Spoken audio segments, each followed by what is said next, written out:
नमस्कार दोस्तों। लगातार मुझे परसों रात से और देखा जाए तो लगभग कल सुबह से लगातार अस्पताल में मरीजों के बीच, कोविड पेशेंटों के बीच रहते हुए मुझे 36 घंटे से तो ज़्यादा हो चुके हैं। आज शाम शायद घर चला जाऊँ ज़िंदा रहते हुए, बचे हुए। एक छोटा सा वीडियो क्लिप मेरे बारे में वायरल हो रहा है। अच्छी कॉज का ही था, अच्छी कॉज हेतु ही था। अपनी सेफ्टी प्रिकॉशंस के लिए वो मेरे द्वारा ही बनाया गया था। मोबाइल वीडियो ऊपर वाली जेब में कैमरा रखते हुए ऊपर बनाया गया था। उस लगभग 10 मिनट के वीडियो का 2.5 मिनट का क्लिप मैंने अपने कजाकिस्तान फ्रेंड ग्रुप में एवं सुरेश शिपलूनकर भाई साहब के साथ में शेयर किया था। कजाकिस्तान फ्रेंड ग्रुप के अंदर हमारे 95% सारे के सारे डॉक्टर्स ही हैं, अलग अलग स्टेट के, सरकारी भी, निजी भी, कॉरपोरेट वाले भी। और शायद वहाँ से वो video all India medical fire association IMA के साथ साथ लगभग सारी मेडिकल फर्टर्निटी और मेडिकल फेसबुक पेजेस, सरकारी डॉक्टर यूट्यूब चैनल वगैरह सब पे, सीडा वगैरह सब पे फैल गया है। वो वीडियो जयपुर के ADM, अब नंबर नहीं पता, ADM 1 थे कि ADM 2 थे कि ADM 3 थे कि ADM 4 थे, पता नहीं, पता करने में कोई टाइम नहीं लगता। वैसे भी विभाग अपने आप पता कर लेगा, खबर फैल जाएगी। मौखिक आदेश देते हुए घूम रहे थे ऑक्सीजन प्लांट के ऊपर के सरकारी अस्पतालों को सप्लाई करेंगे, निजी अस्पतालों को सप्लाई नहीं करेंगे डिमांड अनुसार। हॉस्पिटल की गाड़ी और हॉस्पिटल की एम्बुलेंस के अलावा ऑक्सीजन सिलेंडर हॉस्पिटल की किसी अन्य गाड़ी में भी नहीं जाएंगे। तो भाई हॉस्पिटल की हर गाड़ी कोई प्राइवेट गाड़ी नहीं है। ऑक्सीजन की कालाबाजारी नहीं करनी होती, हमें तो नहीं करनी होती, सरकार का बेरा को नहीं मैंने।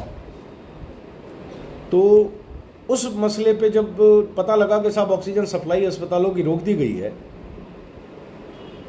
तो हम अपने हॉस्पिटल GM साहब के साथ में हॉस्पिटल CO होने के नाते भी गाड़ी उठाई, सायरन बजाते पहुंच गए प्लांट पे। तो वहां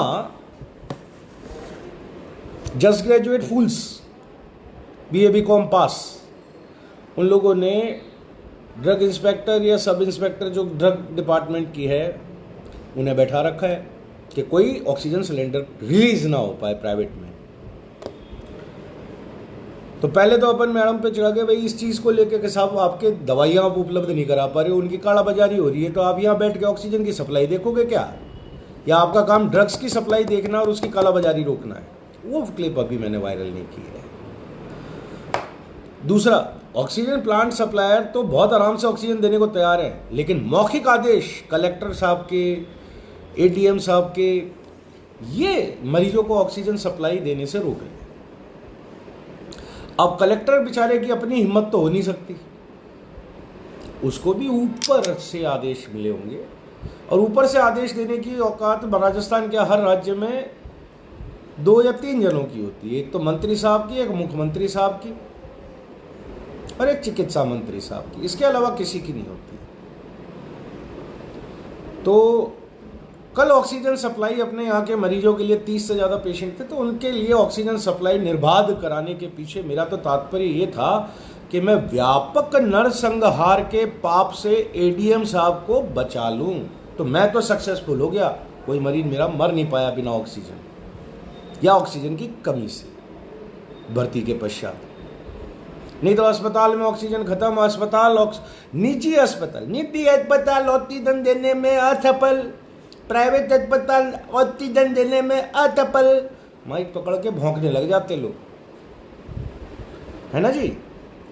तो वो हम असफल नहीं हुए, और कलेक्टर साहब को, उनके ऊपर के आदेश देने वालों को, ADM साहब को, और वो बेचारी मैडम जो बैठ के ऑक्सीजन सप्लाई वॉच कर रही थी, रेस्ट्रिक्टेड वॉच, उनको व्यापक नरसंहार के पाप से मैंने बचा लिया। उन्हें मेरा धन्यवाद देना चाहिए, नहीं तो कुंभीपाकम नरक मिलेगा उन्हें अगर वो हो जाता तो। कुंभीपाकम नरक मिलता उन्हें, क्रमी भोजनम बन सकते थे। मैंने उन्हें इस असीमित पाप से बचाया, उन्हें मुझे धन्यवाद देना चाहिए, सरकारी मेडल देना चाहिए। ठीक है, चले, मजाक बहुत हो गया। हालात इतने बिगड़ चुके हैं दोस्तों कि मेरे यहाँ पेशेंट अलीगढ़ से, दिल्ली से, शाहदरा वगैरह अलग अलग जगह, राजेंद्र नगर, लॉरेंस रोड, वहाँ से जयपुर अपने रिपोर्ट्स हाथ में लेके चेक बॉर्डर्स पार करते हुए एम्बुलेंसों में पहुँचे। जयपुर और उसके आसपास के छोटे शहरों के हालात इतने ख़राब हैं कि मिसमैनेज हो पा रहा है पेशेंट, सुविधा ना होने की वजह से, दवाओं से संबंधित और उपकरणों से संबंधित, सप्लाई से संबंधित। जयपुर अपने की इतनी औकात हॉस्पिटल्स की नहीं है कि पूरा राजस्थान या जयपुर के आसपास के सारे डिस्ट्रिक्ट के मिसमैनेज पेशेंट या ज़रूरतमंद हर पेशेंट को ऑक्सीजन का बेड और ऑक्सीजन समेत दवाइयाँ, अटेंडेंसी एंड नर्सिंग केयर उपलब्ध करा पाए। न सरकारी की न प्राइवेट की कुवत नहीं बची है। मेरे यहाँ पे कुछ स्टाफ बेचारे कंटिन्यूअस काम करते हुए 80 घंटे से ज़्यादा हो चुके हैं, उन्हें अपने घर गए हुए 5-5 दिन हो चुके हैं, लेकिन अपनी सेवा वो निर्बाध रूप से जारी रखे हुए हैं। मुझे 1 दिन हो गया पूरा घर गए हुए, कल का आया हुआ, अभी तक अस्पताल में हूँ, परसों से दाढ़ी नहीं की है, डजेंट मैटर। लेकिन मेरे यहाँ का लगभग हर पेशेंट अभी तक स्टेबल चल रहा है। महादेव जो चाहेगा वो मेरे साथ और मेरे पेशेंट के साथ होगा। हम अपनी कमी नहीं छोड़ते, कोशिश में और काम में। हमारा हर डॉक्टर ईमानदारी से अपना काम करता है, स्टाफ अपना ईमानदारी से काम करता है, लेकिन आखिरकार वो इंसान है, आखिरकार वो इंसान है। वो भी थकते हैं, उनकी भी शारीरिक ज़रूरतें हैं, भोजन पानी से लेके आराम तक की।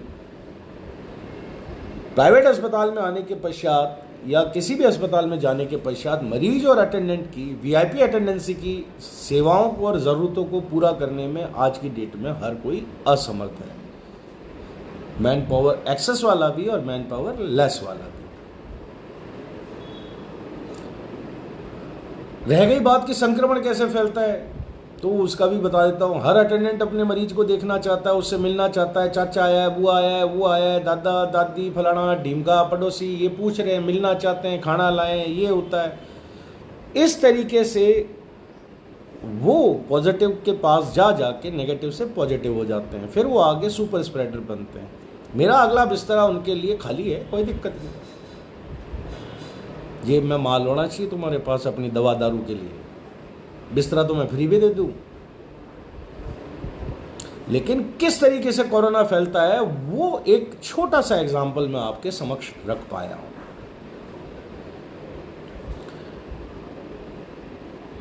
मेरे वायरल वीडियो की कुल लेंथ 9 मिनट 40 सेकंड से ज़्यादा है, और जो वीडियो वायरल हो रहा है उसकी कटिंग स्टार्ट होती है कि व्यास कोई भी होंगे, छोड़िए आप तो ये बताओ कि ऑक्सीजन सप्लाई रुकी कैसे। लिखित आदेश देने में वो शर्मा गए।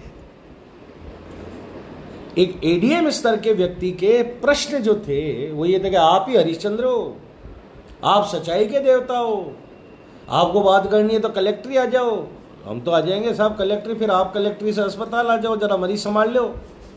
बीए बीकॉम पास करके आप इतने ज्ञानी ध्यानी जो हो गए यूपीएससी के नाम पे, वो आरक्षण की पूछड़ी नहीं लगी होती ना तो यूपीएससी के थ्रू चपड़ासी की नौकरी भी ना मिली होती। बीए बीकॉम पास करने के बाद में सारा ज्ञान बह गया आपका। जितना इंटरव्यू से लेके परीक्षा में ज्ञान दिखाया था ना कलेक्टर साहब आपने, एडीएम साहब, आरपीएस आईएएस आरएएस बनने के लिए, वो ज्ञान आपका फ़ोन पे बात करते हुए आपकी टोन और आपकी जो कुर्सी की ठसक थी ना, जिसे हमने 2 मिनट में निचोड़ के निकाल दिया, उसमें बह गया आपका। आपने उस वायरल वीडियो के द्वारा, देखिए मैंने तो आपको व्यापक नरसंहार की संभावना नहीं, व्यापक नरसंहार से बचा लिया। मास किलिंग से, सरकारी आदेश की आड़ में मैंने बचा लिया, आपकी जीवन सुधार दिया, आपका परलोक भी सुधार दिया। तो मेरे से नाराज होने की जरूरत नहीं है, बाकी हो जाओ तो मेरे को फर्क भी नहीं पड़ता। क्यों ज़्यादा आप क्या कर सकते हो, मेरे को कोई काम अटका सकते हो, मेरे को सड़क पे वो चालान कटवा सकते हो, इससे ज़्यादा आपकी औकात नहीं है। फिर कोरोना भी आपको नहीं बख्शेगा। कोरोना हमारे घर को नहीं बख्शा तो आपको कहाँ से बख्श देगा। आपको भी घड़ा फिरने का शौक है ना, जब कोरोना मरीजों के लिए ऑक्सीजन जाती है, बाजार क्यों खुले हैं? कोई भी प्रसाद पकड़ा सकता है सर, वो ईडीएम नहीं देखता कोरोना, वो लिंग भेदी, रंग भेदी, उम्र भेदी, जाति भेदी और स्टेटस भेदी, कि गरीब को होऊंगा, अमीर को नहीं होऊंगा, कलेक्टर को नहीं होऊंगा, चपड़ासी को हो जाऊंगा, ये भेद वो नहीं करता।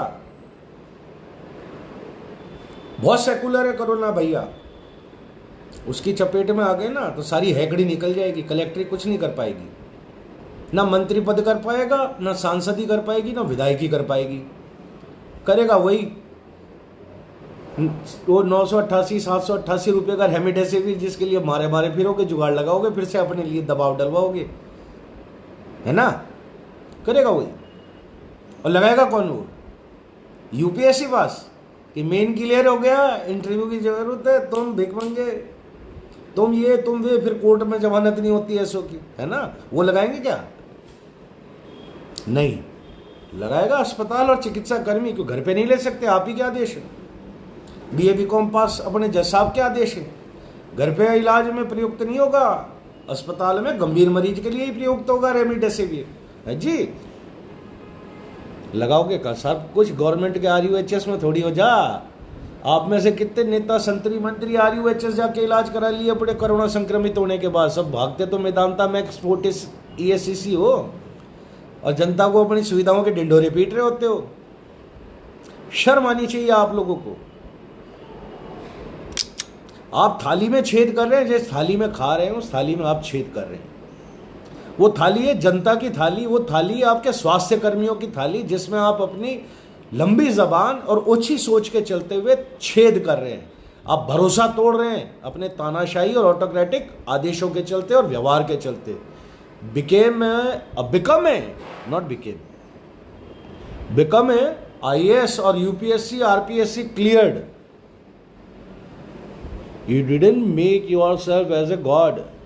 You are still human, जिसको कोरोना हो सकता है सेकेंडरी इन्फेक्शन के साथ। सनद रहे। हर नेता संतरी को, मंत्री से लेके जंत्री को, क्यों? हम डॉक्टरों को तो ऑलरेडी सनद है भाई, हम अस्पताल कर्मियों को ऑलरेडी सनद है, जिनका 50 लाख रुपए का वो बीमा मरे हुए डॉक्टर और अस्पताल कर्मियों का तुम खा चुके हो। तुम्हें शर्म नहीं आती है? 800 से ज़्यादा डॉक्टर्स हिंदुस्तान में गुजर जाने के पश्चात, पहली लहर में हजारों चिकित्सा कर्मी गुजर जाने के पश्चात उनका पैसा खा जाने में तुम्हें शर्म नहीं आती है? इंश्योरेंस गरीब कल्याण योजना के तहत दिया गया था ना। तुम्हें इतनी शर्म नहीं आती है आम जनता नॉन मेडिको होने के पश्चात कि जो डॉक्टर मर गया है, जो चिकित्सा कर्मी मर गया है, जिसकी वो 50 लाख रुपए इंश्योरेंस वाली फाइल आपके विभागों में पड़ी है, उसमें भी मुंह फाड़ रहे हो पैसा खाने के लिए? आपको शर्म नहीं आती है? तो आप हरिश्चंद्र और सच्चाई के देवता वाले जो ये अपने भाषण और फैंसी वर्ड्स है ना, उन बेचारे डॉक्टर्स पे और लोगों पे यूज किया कीजिए, जिनके बाद शब्दों के चयनों का अभाव है और लगातार बिना पढ़े बोले हुए का भी अभाव है, पॉइंट टू पॉइंट। यहां अपनी दाल मत गलाना, ये बहुत पक्की कढ़ाई है, दाल जल जाएगी। आप मारो कुछ को नहीं उखाड़ सको, मैं आपकी कुर्सी से आपको उखाड़ सकता हूं, इसी जनता के साथ में इसी तरह से पोल खोल के। मैंने देखो किसी का ठेका नहीं लिया पोल खोलने का, लेकिन मैं उन डॉक्टरों में शामिल हूं जिनके घर में कोरोना की वजह से जवान मौत हुई है। तो मैं समझता हूं उस चीज को निजी रूप से पहले से कि एक परिवार बिखरता कैसे है। तो आपके ये आदेश मेरे जैसे को नहीं डरा सकते। मेरे को कोरोना नहीं डरा पा रहा, तुम्हारी औकात कुछ नहीं है। मेरे को जब ऑक्सीजन की जरूरत होगी मैं यूकेलिप्टस का पौधा लगा लूंगा मेरे सिराने पे। वो नुस्खे बहुत चल रहे हैं ना, यूकेलिप्टस का पौधा लगा के माथा उसके सिराने धर लूंगा, पौधा ऑक्सीजन छोड़ेगा, मैं ले लूंगा। कमी पूरी ऑक्सीजन की। नुस्खे ज्यादा देते हैं ना आजकल, ये खा लो प्रॉन पोजीशन के, ये फलाना ये वो प्रभाव। साले बाप ने हमारी मेंढकी रे बेटा तीरंदाज। एक तो जितना मैं तुम प्रशासन के ऑटोक्रेटिक ये अपने शासन से जितना दुखी नहीं हो, ये साले फेसबुक के नुस्खेबाजों से दुखी हूं मैं। सोशल मीडिया के हर प्लेटफॉर्म पे नुस्खेबाज झोला छाप बैठ गए। इनसे बहुत दुखी है हम लोग। अस्पताल में मरीज का इलाज कराने कम आते हैं, अपनी जनरल नॉलेज बढ़ाने ज्यादा आते हैं। रेमडेसिविर मिल रहा है क्या, जस्ट डायल से फोन कर रहे हैं, पूछ रहे, अरे दवाई वाले हैं हम लोग, मैन्युफैक्चरिंग यूनिट लगा रखी है हमने यार। बुद्धि बेच के क्या दूध पी गए भाई साहब? इस देश का कुछ नहीं हो सकता। इस देश की भलाई अगर कोई करेगा तो करोना बाबा है। गो करोना गो नहीं, कम करोना कम करो अब, तब इस देश का और प्रशासन शासन की नीतियों का और ये सिस्टम का कुछ भला होगा, बोझ हटेगा। तो यूं तो मेरे को कुछ आसार इस देश के भले नहीं दिख रहे भाई, ना मोदी मोदी करने से, ना दीदी दीदी करने से, ना रागा रागा करने से मेरे को इस देश का भला तो होता नहीं दिख रहा। आज जो हंडते फिर रहे, रोते फिर रहे ना, वो सारे रेडियो में बैठे थे, समारोह में बैठे थे। अब उनके घर से लेके वो खुद 15 मई के आसपास, 15 से 25 मई के बीच में हाहाकार मचवाएंगे। ना तो अभी हिंदुस्तान में पीक आई है, ना अभी हाथों हाथ 5-10 दिन में आने का आसार है।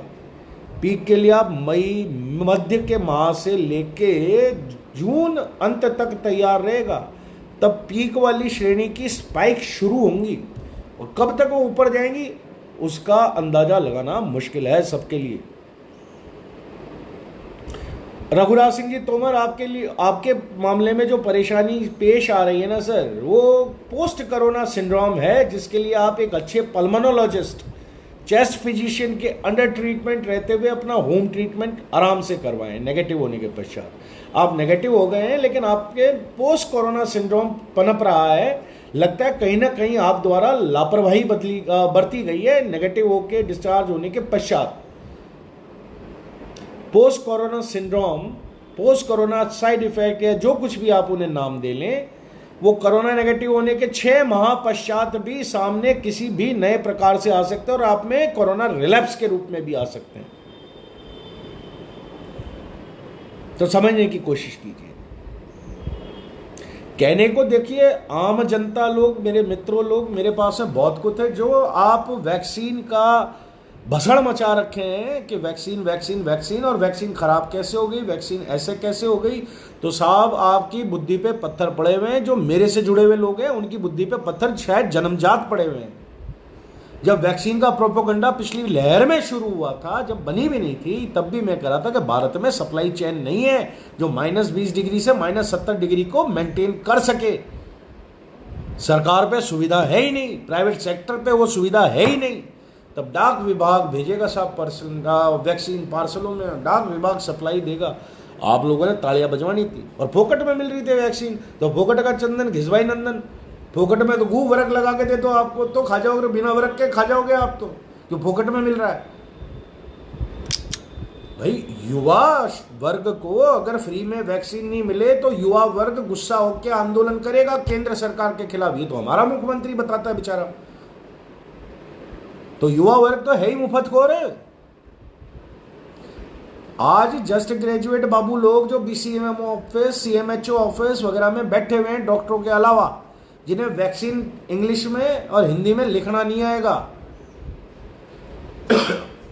वो बताते हैं कि वैक्सीन को रेफ्रिजरेशन में रख सकते हैं, बस आइसिंग नहीं होनी चाहिए, +2 टेम्परेचर तक भी अपन रख सकते हैं। अरे जिस वैक्सीन का हवा फूटा पड़ा माइनस से लेके -70 में रखनी है, उसे +2 में रख लोगे, अरे वाह जी वाह। फिर कहते हो वैक्सीन खराब हो गई, वैक्सीन लगवाने के बाद में साहब हमारे असर नहीं हो रहा, हम कोरोना संक्रमित हो गए 2 डोज देने के बाद में। अरे तुम दूसरे डोज से पहले क्या, दोनों डोज से पहले ही संक्रमित हो जाने लायक थे। पढ़े लिखे गंवारों, धरती के बोझों। समझदार लोग छापते हैं, मैं कोवैक्सीन लगाया, अगली बार लगवाने गया तो कोविशील्ड लगा रहे थे मेरे। फिर जब मैंने बताया कि कोवैक्सीन की जगह कोविशील्ड लगा दी तो वो हड़कंप मच गया। नहीं तो दोनों नर्सें बैठी हुई बात कर रही थी, भैया तारे बाप के नौकर रहते, तू फोकट में लगवाने आया वैसे ही। अपना रिकॉर्ड तू लाता नहीं है, लगवाने से पहले बताता नहीं है, कार्ड दिखाता नहीं है, और फिर गलती काट ले नर्स की। तेरे जैसे हरामखोर के तो वैक्सीन नहीं, जहर का इंजेक्शन लगना चाहिए जिसकी वो पोस्ट थी। मेरे जैसा हो तो साइनाइड का इंजेक्शन और कैप्सूल दोनों देवे ताकि बचने की गारंटी न रहे ऐसे हरामखोर की। चलो जी, ज़्यादा नहीं बोलूँगा, आज गुस्से में भड़का हुआ हूँ। धन्यवाद, जय हिंद, स्वस्थ रहिए, मंगल कामनाएं।